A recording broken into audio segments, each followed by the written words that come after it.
Welcome back to another episode of Freedom Blueprint Podcast. I'm your host, Justin Dees, and I am joined today with my amazing special guest co-host, Yes. my awesome wife, Kristen, who is the virtual CFO for the trades. Yes. So thanks for coming and hanging out. Thanks for having me. So at the time of recording, we're a week out of Pantheon. Yeah, a week after. Yep. A week after Pantheon. Mm-hmm. And so before I know there's some topics we want to talk about today, but how was that? Pantheon is awesome. It's always a great event. Yeah. It's huge. Huge. The production is like eons. It's really cool. It's one of my favorite ones from that standpoint in that they go, I don't want to say over top because I don't think it's over the top, but although they had a circus theme. I know. Big top. Okay. But they do a really good job with like the aesthetic of everything. Yeah. Their main room where the keynotes are is huge, and the audio video and all that kind of stuff, which is a little bit more on my awareness now than it probably was before, is really cool. Their appreciation parties are always cool, and they had a lot of more vendors this year. Not vendors, but vendors. Yeah, well, like in the expo hall. In years past, it was a smaller expo hall. This year, it was quite large. And then it's always cool to hear about some of the new stuff that they're rolling out or have about to roll out, or they want to roll out in the next year or two or whatever. It's just really cool. And then, of course, just meeting up with people that you haven't seen since conference season last year. And in my case, sometimes clients that I've been working with for over a year and I've only seen them on Zoom, and I finally got to see them in person for the first time. So that was really cool too. That's pretty cool. Mm-hmm. Unfortunately, I didn't get to go. I got sick.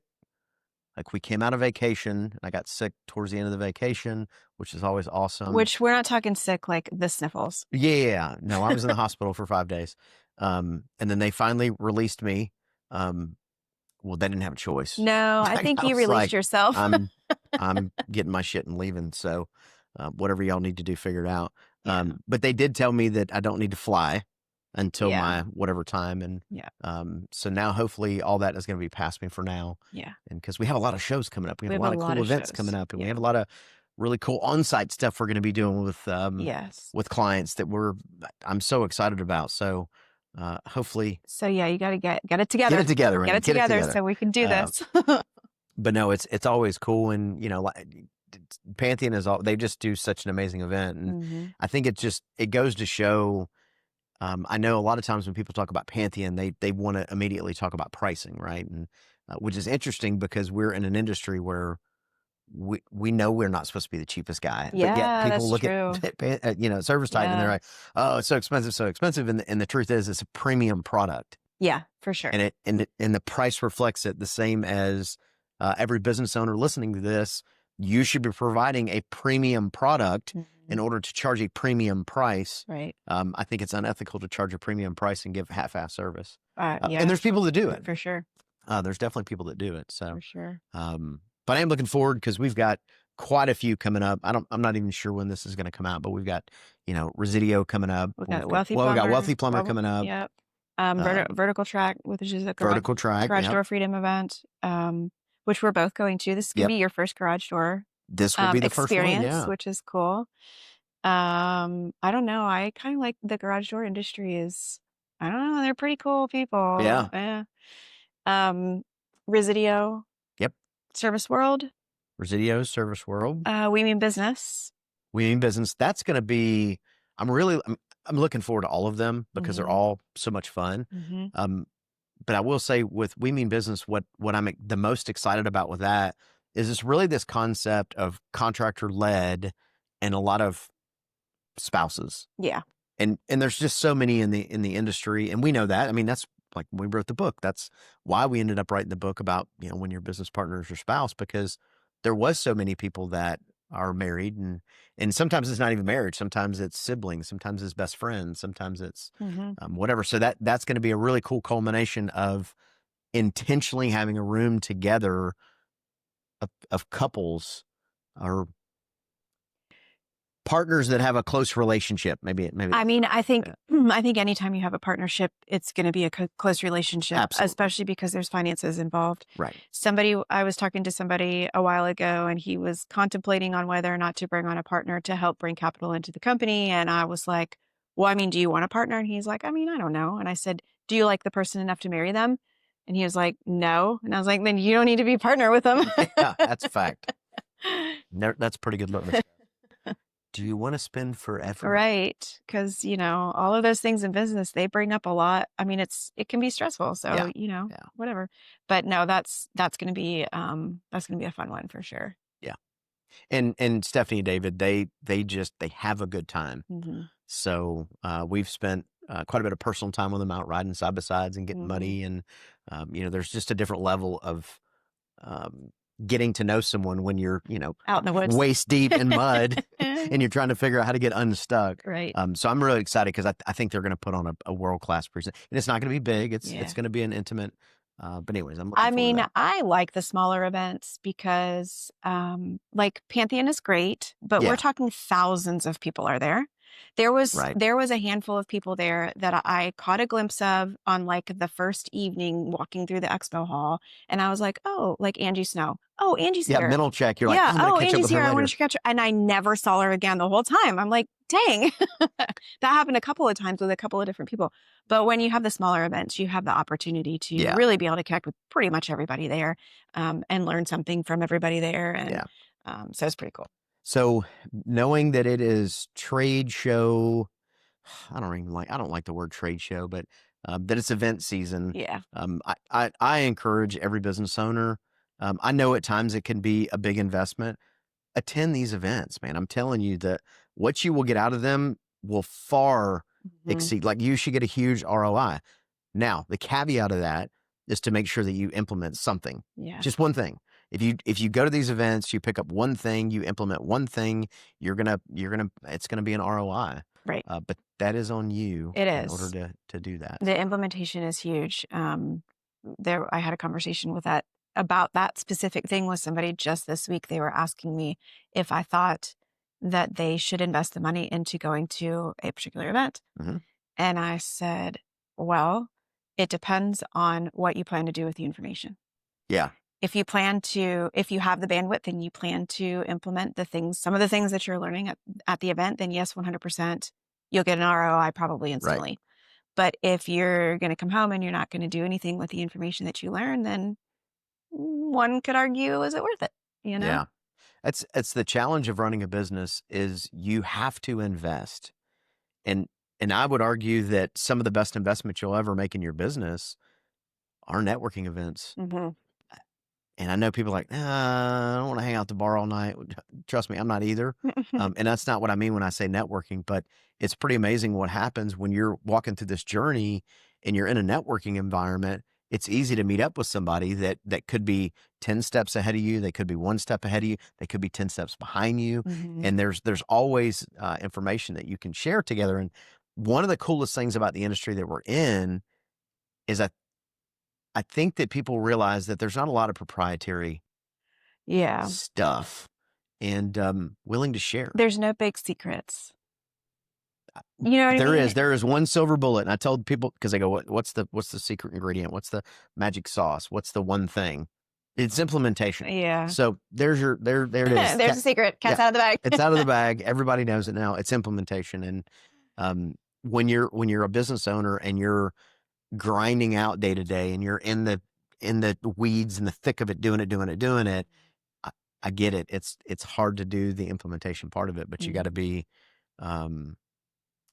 mature enough to set up your time and schedule your time and guard your time so that you do have time to make sure you get an ROI, because it is on you. Yeah. Right. It is you as the business owner and you as the attendee of whatever event or whatever thing you invest in. There's so many times people go, "Oh, that was trash." You're like, "What's 3 things you learned?" They're like, "Nothing." Like, you spent 2 days somewhere and didn't learn anything.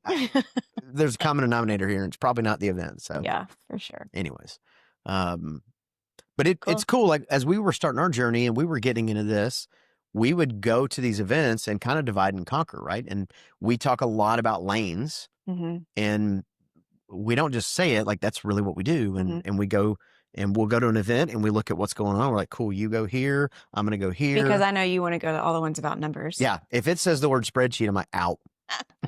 Well, most conferences are smart enough not to put the word spreadsheet in the Well, title. correct. Yeah, that's correct. Yeah. But yeah, excellent segue. That was good. That Yeah. was a good setup. I like that. Yeah. So, you know, the one of the things that I think we have done pretty well over the years is make sure that we do stay in our lane. And even today, even though we're not, I mean, kind of technically, we're not technically working in the same business, not from a home service business standpoint right now. Um, but we're still very aware of Mhm. lanes. So when you're talking to somebody and they've got a question about whether or not their payroll fits into their, you know, financials, then you bump it over to me. Right. And when I have somebody who has a question about, you know, how to handle objections in the sales process, I'm like, hey, I got somebody you need to talk to.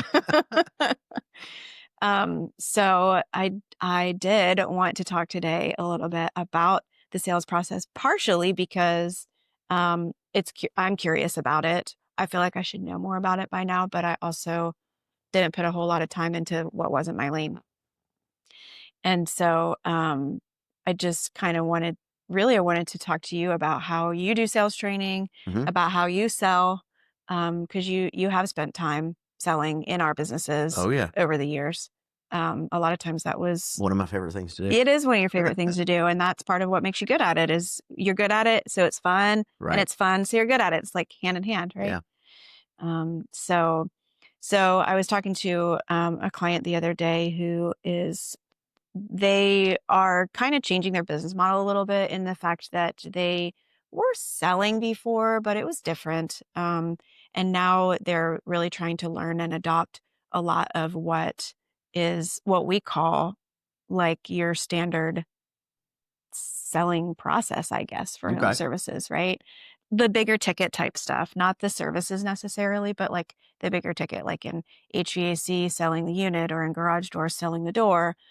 Um, and just what some of that process looks like in terms of how do we set it up? How do we get the customer ready to say yes right early on? How do we handle some of the common objections that are going to come up um, gracefully? Right. Right? How do we do it in a way where we don't feel like used car salesmen? Hmm. Just, you know, kind of having a little bit of a conversation around that. I think there's a lot of different selling strategies out there. I would agree. I think there's a And lot of different ones. and I do think that the selling strategy needs to match the culture of the company. There Yes. are some companies who, I don't want to say aggressive necessarily, but they're I selling would. okay, all right. I would say there's some that are aggressive. I think there's some companies, um, some of them that know it and do this intentionally, and some that Mhm. um, don't put the customer first. They put revenue first. Mhm. And there's a balance with that, right? Because Yeah. you got to have revenue. Yeah. You know, money doesn't buy happiness, but poverty doesn't buy anything. Right. So you have to have revenue in order to be able to do anything in the business. Right. But you can also, Yeah. it's kind of like that servant leadership side of it is, sometimes there's a process to go through. And Right. Right. So if we're looking at the process, so the first opportunity, in my opinion, to begin the sales process is the moment the customer makes contact with the business, yes, whether that's through an online lead or they call in. right. So let's say they're calling in and you have the CSR answers the phone. So what are some things that they can do or should be aware of, knowing that they are that first point of contact in the sales process? Making sure that so I would say even before that, right? Even before the phone rings, I think what companies need to make sure they do is they make it easy to do business with them. Like Yes. just make it easy. Don't make the customer work so hard. Hmm. Um, just make it easy for them. So if you're having an online, there's a lot more online platforms that are being used. I don't want to talk to anybody on the phone, especially about a service. Like I want to get on my phone, I want to schedule it, and I want them to be here when they say they're going to be here. Hmm. I get I'm not everybody's customer, but I think it's really important to make sure that if your customer is coming through that chat feature, or online platform or whatever that looks like, to make sure that there's still personality, not just robotic AI, right? I think the other thing, when they do call, I think it's important that the CSR make sure that they feel listened to and heard, and they're empathetic to what's going on, and they're feeling that they care enough to think about it, and make sure that they're going to handle it correctly. Yeah. If a customer is calling specifically for a quote on a new system, Yeah. is there anything that the CSR should do or say or ask in order to prep the salesperson to go there? Or do they just get the information, book it, and get somebody out there as soon as possible? Well, I think that you want to kind of get a little more information on the customer. Like if they've never been a customer and they're not in your system and they're new, obviously you want to have a conversation. People do business with people they know, they like, and they trust. And so when they call in, you don't want to just rush them off the phone. You want to find out a little bit more information, right? And I think about this is on point, but a little bit off track, but that's okay. We were reading a book or hearing a story, and this has been years ago, and it was about a salon owner. And the salon owner, every time a new customer came in, he would put them in a red smock, and everybody else was in black. Yeah. And it was just a subtle enough a thing where everybody didn't know, but then they trained their people to really make sure and go out of their way to welcome them, because I don't go to the hair salon, right? But you go to the hair salon. When you swap hair salon companies, which, by the way, I have not done in like 12 years. Right. So when you do it, it's kind of a big deal. Sometimes there's life altering things that have happened, whether you're moving to a new area or whatever it is, who knows? So I think kind of going at it from that perspective of, if they're a new customer, find out a little bit about them. I'm not saying barrage them with questions, but hey, I noticed we've never done business with you before. How did you hear about us? Right. Like just a super simple question. And I know people are like, well, in Service Titan or my whatever CRM, it automatically tells me. No, it doesn't. It tells you that final point that they reached out to you. They may have a neighbor that said, dude, you got to call these guys. They're amazing. Yeah. You want to know that information. Sure, you got a Google click that you paid a truck ton of money for, but maybe what happened was it came from a neighbor. Right. So ask them that. And then I would also say, well, what's going on with your system that makes you want to get a new one, right? So just kind of start talking with them about, why do they need a new system? Why do they think they want one, or why are they even starting the process? And maybe it's, hey, I just bought the new house and I got a inspector that came out that said, I'm going to need one in the next 5 years, and I'm just kicking around pricing. Well, that might be a good time to say, listen, not a problem. We'll come out. We'll give you a quote. Obviously, you know that prices change over the course of 5 years. So, what was bread and eggs 5 years ago, or cars or houses. So, but I think that's the first thing, is just welcome them to your family, to your business is one of the first things that the CSRs need to do. Do you charge for that estimate? For a system, I would never charge for a system. Yeah. Okay. Yeah. All right. So we get them on the schedule, and we're sending a salesperson out. Now, we're assuming in this case that it's a relatively green salesperson, or maybe they're, naturally a people person. Sure. But maybe they're a little greener. So one of the things that when we talk about running service calls, we had a system. Part of the written system on the service call was it 5 in and 10 out, or 10 in and 5 out? Well, we called it 5 in, 5 out, but really it was more of a 5 in, 10 out. Yeah. So, but the idea was that we had a really clear system on what the first couple minutes of the service call needed to look like. The middle piece was the diagnosis part. It's hard to write a system around that because we're troubleshooting. There's still some things you can parameter, but whatever. You have the middle piece of the actual, diagnosis part. And then you have the last several minutes of the call where we are wrapping everything up, and we're setting a good tone for them to use this in the future. So that would be from the service call standpoint. Would you say that there is something similar on the sales process, where this estimator or comfort advisor, or whatever you call them in your business, has a very specific what they do in the first couple minutes, and definitely a very specific in the last few minutes? Or is it the whole thing that should be pretty systematically predictable? I mean, you want to be careful, because you can be over rigid, and then customers feel that. but then that's such a challenge too, because with your text, there's like, if you follow these steps, I know you'll be successful. Yeah. But you got to have some parameters around flexibility, and Yeah. every customer is different, right? So yes, I think the biggest trick, and the reason we did our 5 in, 5 out, what we were trying to teach the technicians was be intentional. Like, that's it. Just be intentional. When you go to the door, there's a way you knock on the door. There's a way you stand. There's a way your truck is. There's a way you're communicating with the customer, because really what you're trying to do is get them comfortable with you, right? And so there is, from an NLP, like a neuro-linguistic programming sort of way, you kind of want to get customers in the habit of saying yes, right? Is my truck parked where it's supposed to be? Yes. Am I good to come inside? Yes. Here's the notes that I have on the call. Maybe can you tell me a little bit more, right? So you're not only getting them comfortable with you, getting them comfortable with yes, but you're also kind of setting that tone for you're there for them, right? So what is the problem? And then this is more the service side too, but always making sure, hey, while I'm here, is there anything else you would like me to look at? I think that's a really missed opportunity that techs, they come in with horse blinders and they're like, water heater not working. Where's the water heater? Go, right? It's just to kind of create that environment. Yeah. Customers, when a customer calls a company, especially when you're talking about maybe a plumbing and AC and electrical company, they're going to have an expectation in their mind. And so I think a lot of that, making the customer comfortable at the beginning, is really part of your job, so that what arrives, they're nervous. You got a stranger coming into your house, and what are they doing? They're going to sell you something. Well, and most of the time it's the lady of the house that's right. That's there too. So yeah. Yeah. Anyways, that answer some of the questions. Okay. So, so they get there, and we're getting the customer comfortable, and kind of sort of used to saying yes.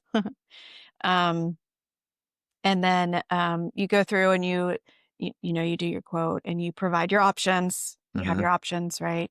And they might be, if they're specifically asking for a new system, it might be a good, better, best option, or it might be some different add-ons. Yeah. Here's the thing that's so interesting to me when I talk to business owners, and I say, they're giving options all the time, right? Like, we always have options. How many people say no? It's crazy to me how many people say no. No. Well, if you go to a customer and you give them one thing, you got a 50-50 shot. That's a yes or no. Like, that's it. Right. When you give options, it really opens the door. Which you can give too many options. We can confuse minds, don't buy. Yeah, we can overwhelm and make it difficult to make a decision. We don't want to do that. But there's so many times, and this even happens like with you in the buying process when you're buying something. Yeah. Is you don't know what you don't know. Right. And you never know if there's this new cool thing out there that's available. I like cool and new you things. like new cool things. So usually if somebody tells you about the new cool thing, you're like, yes, I probably need that. Yeah. But if we never let the customer know, and to a certain extent, especially on the plumbing and HVAC side of the world, people think that there might not be new technology, like water still flows, toilet still flush, faucets still turn on, water still gets hot, air still blows cold. But really, in all seriousness, there is a lot of new technology that's going on in the plumbing and HVAC world. Yes. That the customer's not sitting at home and Googling and researching. It's not showing up on their Facebook feed. So they would never know about it if we didn't take the opportunity to tell them about it. So, I do want to see if you'll speak to a little bit, reading the body language of the customer while you're in the home. So, how do you tell if you are talking too much? If you're in the customer's home and you're talking too much, how can you tell? Well, okay. So to back up just a little bit, I think sometimes salespeople, especially newer salespeople, they think that the selling process happens when they sit at the table. And that's not when it happens. It happens the second you walk in the door. So you're, in your process, you should be going through and finding out what's important to the customer. Okay. Whatever it is, whether it's a garage door or HVAC, and I'll use HVAC as an example, but when you're going in a house, what is it you didn't like about this system that you have now? What is it, if you could fix one thing about, what would it be? And it's amazing we don't ask that question, but then the customer's like, well, this room's hot or cold all the time, or, you know.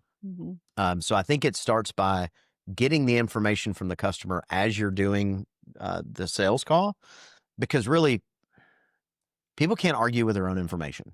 And if a customer's like, this room is hot and this room is cold, and you as the expert go, you know what, this would be a really good opportunity for a product like Aeroseal. You're like, oh, Aeroseal would be like a great option for that. Obviously, you don't have that conversation with the customer now, but you're kind of getting ready and seeding that. Okay, so these rooms are hot and cold. So then when you're sitting down and presenting it, you're able to draw from the information that they already gave you to do that. So to me, my sales approach has always been educate first. Like that's just it. Just educate the customer. And you got to kind of set boundaries, and you got to set the tone of the call. A lot of times throughout the sales process, if you find out what they do, and I don't mean in kind of a weird, clunky way, but, you know, sometimes you look around somebody's house, you get a pretty good idea what they do. And so, you know, if they're an engineer, they're going to want an exorbitant amount of information, right? So just be prepared for that. If they're not, they may not want the detail. Like for me as a buyer, I want to know about the cool stuff. I want to know how much, and I want to know how fast. There's not a whole lot of other information typically that I want, which is why it's frustrating for me to buy things sometimes, because they'll just pepper me with a ton of details that you're not concerned with. Let me tell you about the tow capacity of the whatever. I'm like, I got a boat. Does it pull it? Like that's really all I want to know. So I will say that it is important when you're educating, to make sure that you're using the vocabulary. Yes. That's not the industry vocabulary, because they might not know what you mean about that. But you would be, like for the HVAC world, I'm assuming you'd be speaking to the comfort side of things, maybe the energy saving side of things, like that kind of stuff. Depending on what's important to them. Right. Yeah. And a lot of times, even for that kind of stuff, you can tell what's important. What car do they drive? Do they have bottled water in their house? Like there's all these little things. Are there animals in the home? Yeah. That one to me is huge. Like if you walk in and there's a dog barking or a dog licking your feet when you get in there, I feel like right then and there, that should be a mental note of certain things that I need to make sure that I'm including on my estimate. Yeah. Or at least taking into consideration. Yeah. I know our dogs shed everywhere, so, you know, whatever. So a great option would be some kind of filtration system, and maybe a filter rack that lasts more than 30 days, right? Like there's all kinds of different features on that. But I think that's one of the biggest missing pieces in the sales process, is just educate first. Yeah. And then set the standard, right? So if you're going in throughout this process that you're talking to the customer about, I mean, kind of get to the end of, you know, my job today is to help you in any way I can, give you all the information. And I really want to leave here with either a follow-up appointment or a time to schedule to do it. Because it's especially in an HVAC system, they're very expensive now, right? They're more than some cars. And so you can't get irritated if they're like, I got to think this over, or I got to talk to my spouse. Right. Totally get it. What's a good time where I can come back and we can go over this together? Yeah. Come back. Yeah. Come back. Not call the No, I'm coming back. I mean, it's a big sell. Go back, because the challenge is, and sometimes and actually some companies will say, well, we don't want to run one-leggers, and what? One-leggers, which What's means that? like the wife's home, but the husband's not. They want all parties. Parties present. Yeah. They want all parties present. And I think that's just not a good way to do it. So if you present the information to one of the spouses, they're like, I got to talk to the spouse. Just listen, if you don't mind, why don't I come back? And that way you guys will have time to talk about it. Yeah. And then I can come in and I can answer all the questions at one time. Yeah. And no big deal. Because no offense to the person that you gave the information to, they're not the expert. So if the spouse or whoever the other person is that needs to help with the answer, you don't want them assuming anything. And you don't want them getting on Google and being like, well, so-and-so said. Because really at the end of the day, when customers say things like, well, I got to get multiple codes. Yeah. Really what they're saying is they don't want to feel like they're getting ripped off.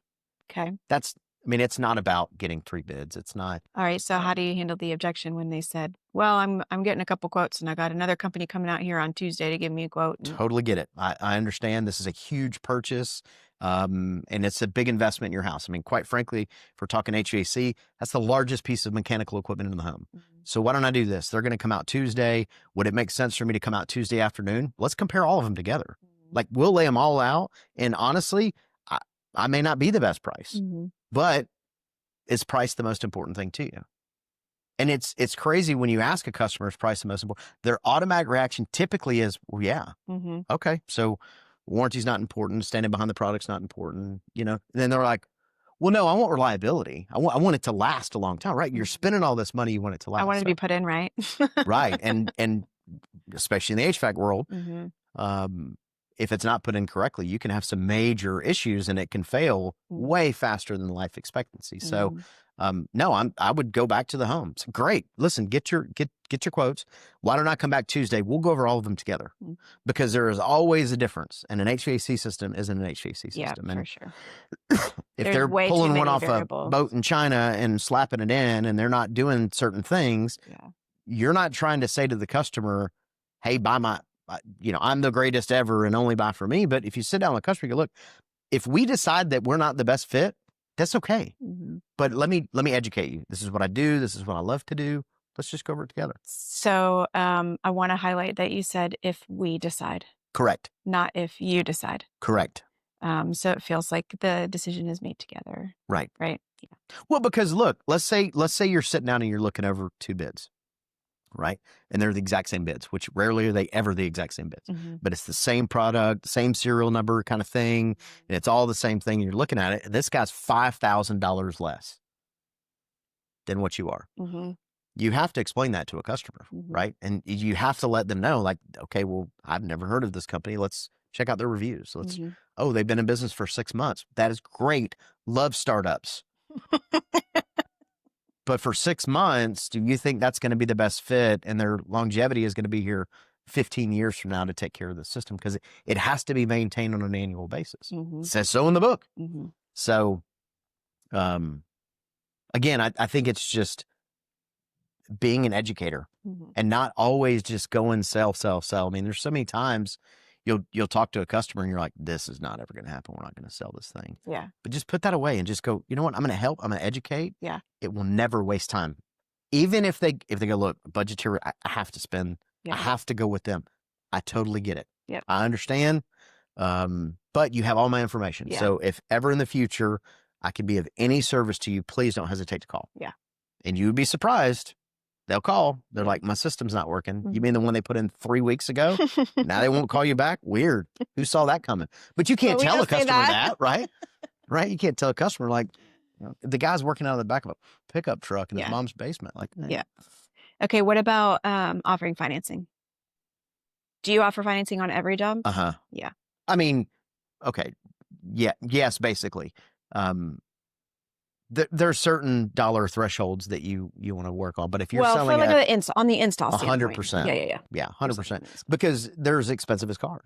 Yeah, and they say that, I don't remember what the number is, like 80% of people have $400 in their savings, right? $800 or whatever the number is. So, even if they had the cash to stroke the check to you, if you go, listen, we got some pretty good finance deals. We got 72 months, 0%.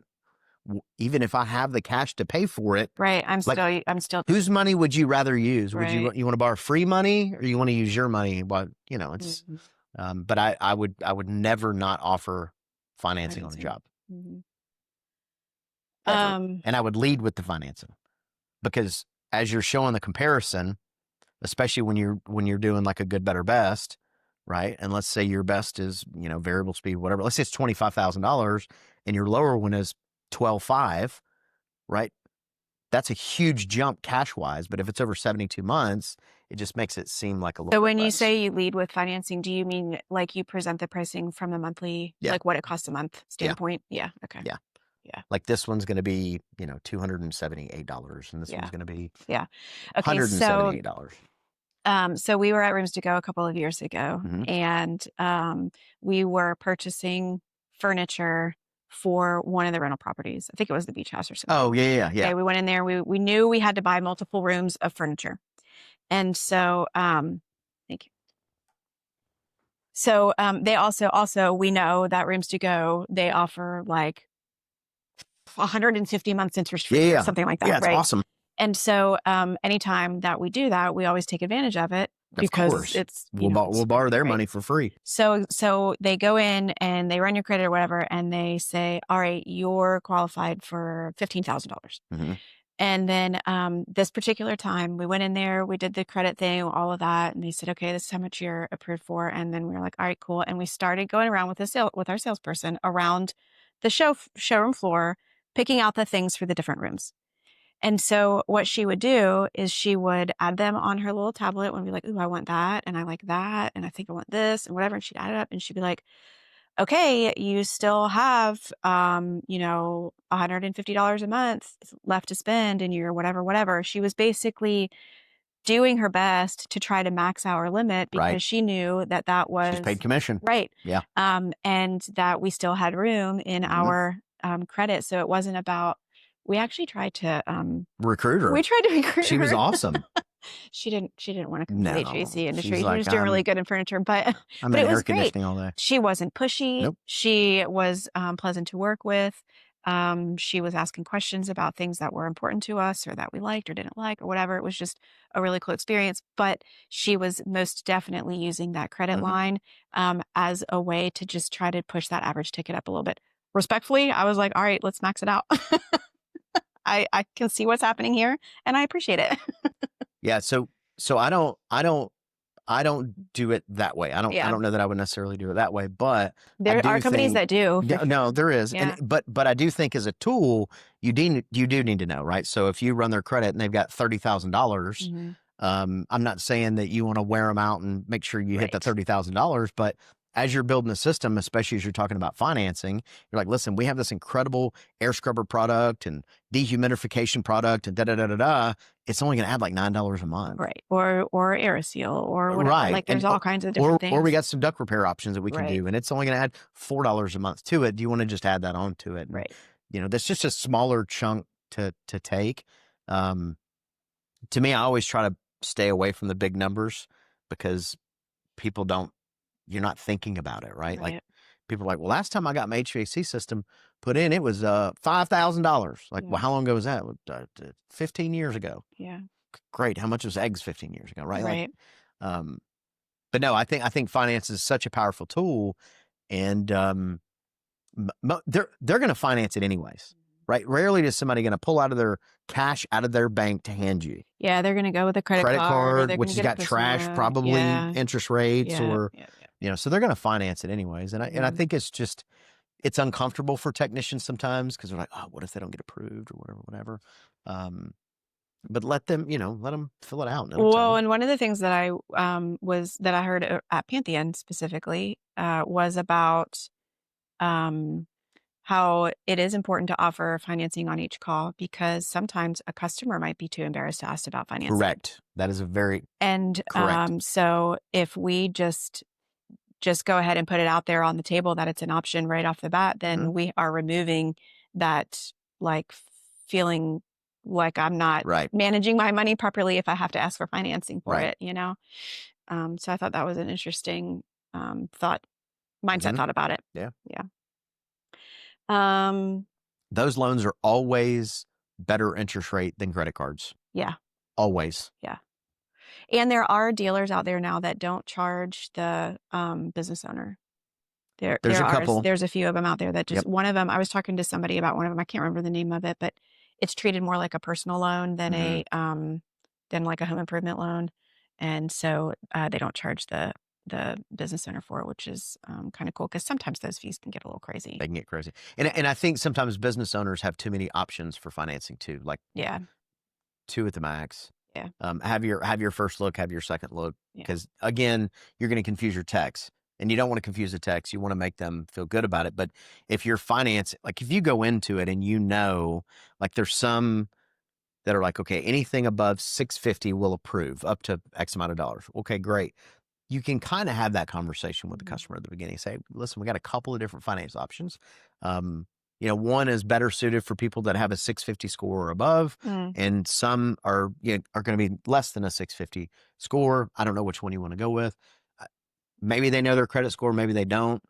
Most people that have good credit know their credit score. It's just like anything else; they pay attention to it. So if they don't know, then maybe that second look might be a better option. Yeah. So, All right. So, so let's say we presented the options, we gave the estimates, whatever. Customer is going to think about it. So basically, we didn't close it that day. And or in some instances, there's still times when maybe the estimate can't be left at that moment because we have to go back and do some figuring or looking some stuff up or whatever in order to be able to put the estimate together to even be able to send it over to them.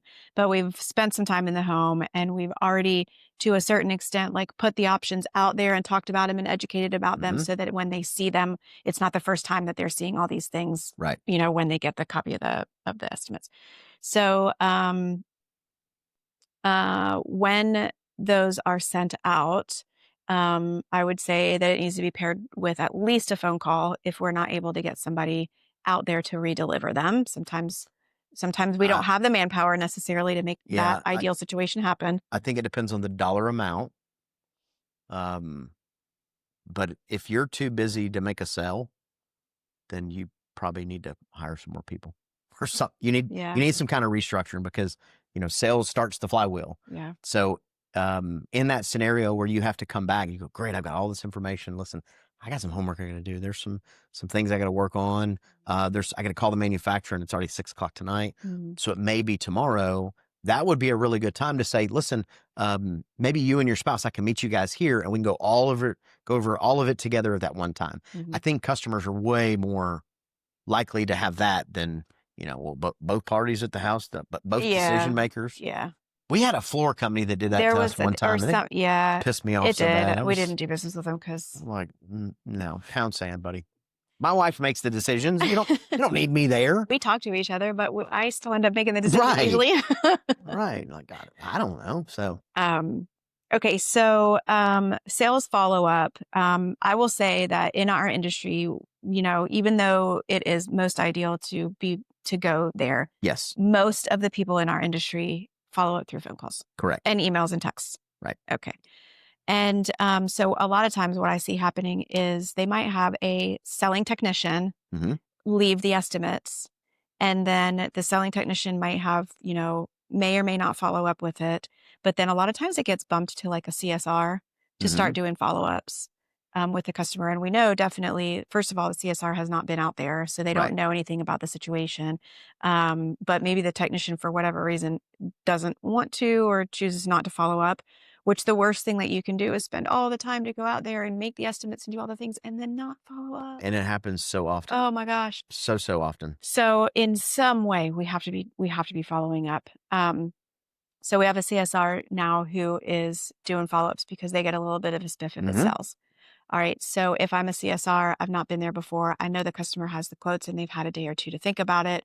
How am I approaching that conversation via the phone when I make that follow-up call? So I think anytime CSRs are following up, and I personally think CSRs should follow up on every call, whether estimate or not, or whether they didn't do business.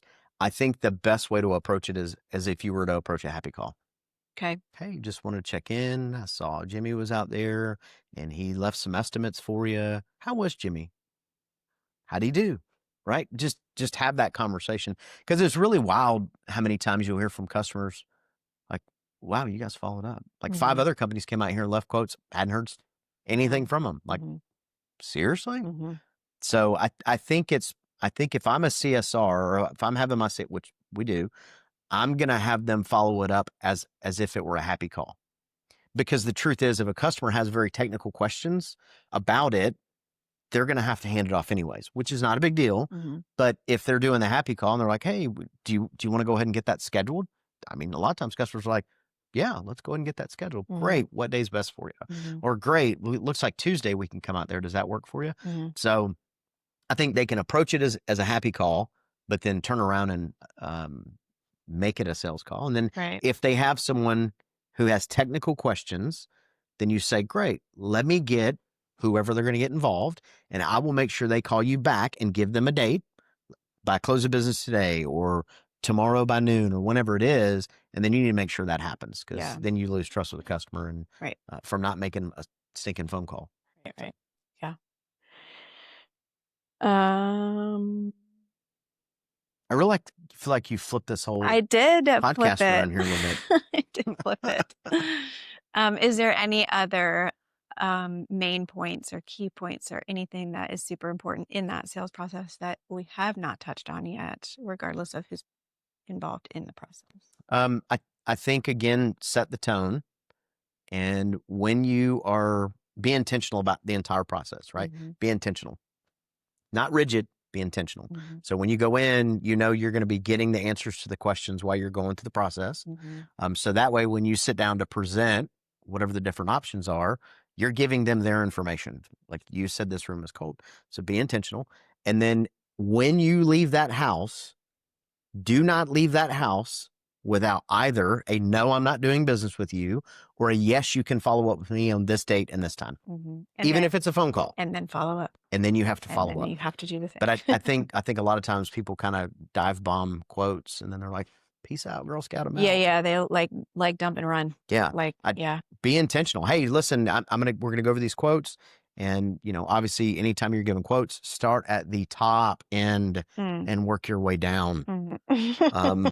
It's amazing. I'll do ride-alongs, or I'll do shop tours sometimes, and I'll go, "Oh, I'm going to jump in a truck with this guy because his sales are bad." I'm like, "Let me go jump in a truck with him," and I'll jump in and I'll watch him present. And now, because I'm in the truck, they're like, They're already nervous. they're already nervous, and they're super hyper focused on doing it correctly. So if they go the bottom up, I automatically know that there's the problem. But Right. they'll start up.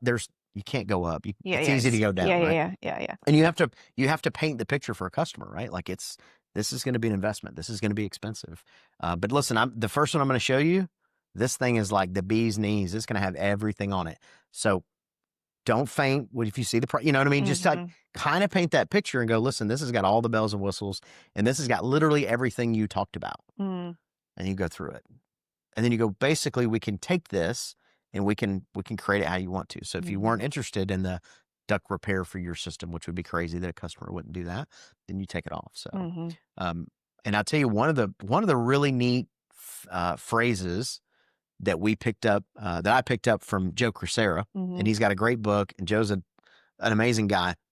He wrote a book, and really the premise of this book is like, what do we do? What should we do? So you're presenting it, and you're like, so what do you want to do? You're making it a we thing, not an I thing, not a you thing, a we thing. So I think just being intentional, and when you're done with that call, having a next action step. And it can't be, all right, call me if you got any questions. No. It's either, no, I'm not doing business with you, which I'm still going to follow up with you, or it's a, yes, you can come back, or yes, you can call and follow up with me at this date and this time. And then you have to do it. Yeah. Yep. Yeah, I mean, I definitely think that the objections, the biggest objection that most of the people that I'm working with anyway are getting, because I'm pushing them to raise prices, because their prices aren't high enough to cover their cost. Right. And so their biggest objection right off the bat is, well, you're so much more than everybody else.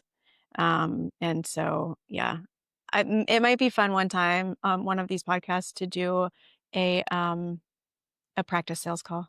Yeah. Not calling it role play, but do a practice sales. I always call it practice. Don't ever call it role play.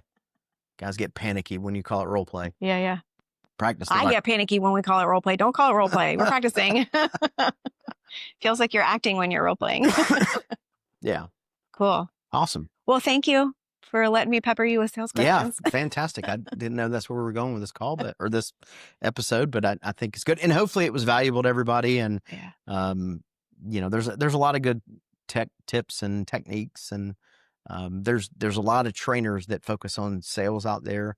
That's certainly not the primary thing that I focus on, but I've been around it, and certainly I can help. But everybody's got a little different philosophy. But mine is always educate first.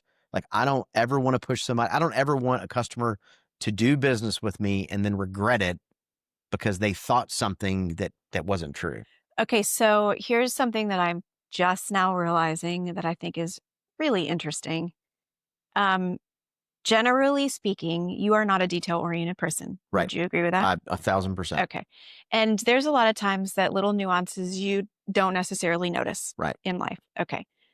But on a sales call, I feel like you are hyper-focused 100%. on the little details. Yeah. Because there's tons of little cues that you pick up on during that process that you then turn around and weave back into Right. the sales process. That's really actually interesting. Yeah. I'd be like, oh, did you notice this ginormous thing over there? And you're like, no, I never saw it.